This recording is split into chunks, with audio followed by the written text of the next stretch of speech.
एक बार की बात है, दो गरीब दोस्त एक सेठ के पास काम मांगने जाते हैं। वो सेठ बहुत ही बड़ा कंजूस था। वो दोनों दोस्त उस सेठ के आगे हाथ जोड़ते हैं कि आप हमें काम पर रख लीजिए।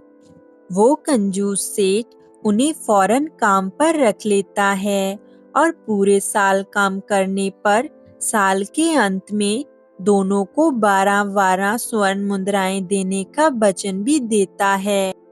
साथ ही सेठ ये भी शर्त रखता है कि अगर उन्होंने काम ठीक से नहीं किया या किसी आदेश का पालन ठीक से नहीं किया तो उस एक गलती के बदले 4 स्वर्ण मुद्राएं वो उनकी तनख्वाह से काट लेगा।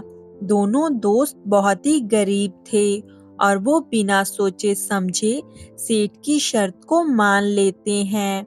वो दोनों पूरा साल बहुत मेहनत के साथ काम करते हैं। इस तरह काम करते करते उन्हें पूरा साल बीत जाता है और वो दोनों सेठ के पास 12-12 स्वर्ण मुद्राएं मांगने जाते हैं।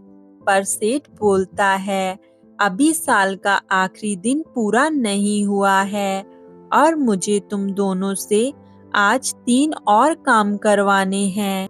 सेठ की ये बात सुनकर दोनों दोस्त हैरान थे, पर वो कर भी क्या सकते थे। सेठ ने 3 काम बताने शुरू किए।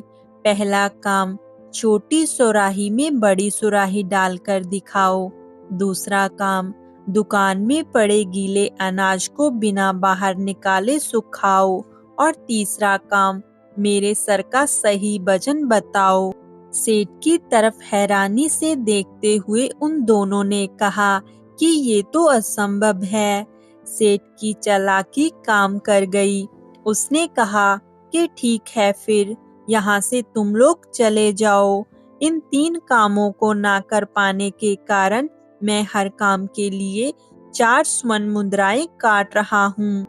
मक्कार सेठ की इस धोखेधड़ी से उदास होकर वो दोनों दोस्त बोझिल मन से जाने लगते हैं।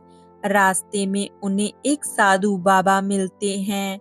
उनके ऐसे चेहरे देखकर साधु बाबा उन्हें उदासी का कारण पूछते हैं। वो दोनों दोस्त बड़े ही दुखी मन से सारी बात बताते हैं कि कैसे उस दुष्ट सेठ ने उनके साथ पूरा साल काम करवाने के बाद भी धोखाधड़ी की। और वो साधु बाबा को वो तीनों कामों के बारे में भी बताते हैं जो सेठ ने उन्हें करने के लिए कहा था। साधु बाबा ने सोचने के बाद उन्हें उन तीनों के उपाय बताए। वो उपाय सुनकर बहुत खुश हो गए और वापस उस सेठ के पास चले गए।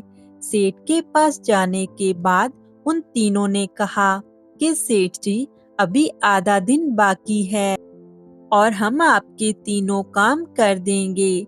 सेठ उनकी बात सुनकर बड़ा ही हैरान था, लेकिन सेठ सोचने लगा कि ये दोनों उसका क्या बिगाड़ लेंगे, इसलिए वो निश्चित होकर उनके साथ चल पड़ा। वो तीनों दुकान में जाते हैं। दोनों दोस्त अपना काम शुरू कर देते हैं।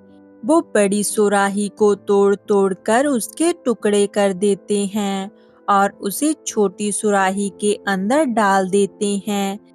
सेठ मन मसोड़ कर रह जाता है, पर कुछ कर नहीं पाता। उसके बाद दोनों गीले अनाज को दुकान के अंदर फैला देते हैं।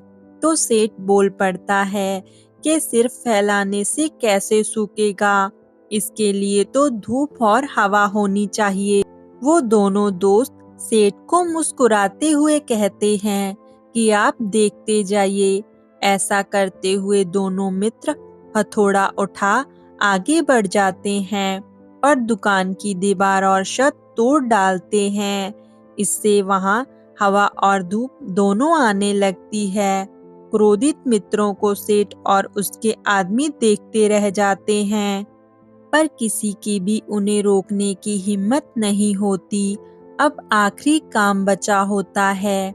दोनों मित्र तलवार लेकर सेठ के सामने खड़े हो जाते हैं और कहते हैं, मालिक, आपके सिर का सही वजन तोलने के लिए इसे धड़ से अलग करना होगा। कृपया आप बिना हिले स्थिर खड़े रहें। सेठ उनकी ये बात सुनकर डर जाता है और हाथ जोड़कर उनसे माफी मांगने लग जाता है। अब सेठ को समझ आ जाता है कि अब वो गरीबों का हक इस तरह से अब नहीं मार सकता। उसने बिना आनाकानी किए उन दोनों मित्रों को उनकी 12-12 स्वर्ण मुद्राएं दे दी और वो दोनों मित्र बड़ी खुशी-खुशी से उस साधु बाबा का धन्यवाद करते हुए अपने घर पर चले गए। इस कहानी से हमें ये सीख मिलती है कि बेईमानी का फल हमेशा बुरा ही होता है। तो दोस्तों, कैसी लगी आपको आज की कहानी? आप कमेंट में ज़रूर बताएं। फिर मिलेंगे नई कहानी के साथ। तब तक के लिए बाय बाय।